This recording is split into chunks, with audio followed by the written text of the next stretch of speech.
अच्छा ज़रूर करें। चलिए शुरू करते हैं।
अब हमने प्याज लगाने के लिए औरतों को बुलाया हुआ है और अब हम उनके लिए खाना बनाएंगे।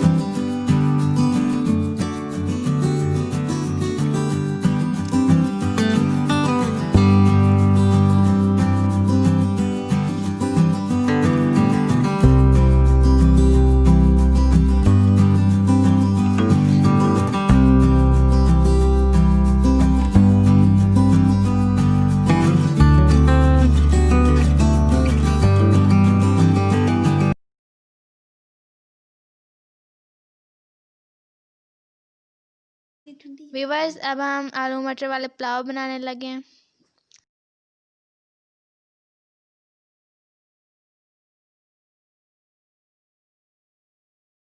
तो व्यूअर्स, अब मैं चटनी बनाने लगी हूँ। मैंने मिर्चें भी डाल दी हैं, धनिया भी डाल दिया और इसमें नमक भी मैं अब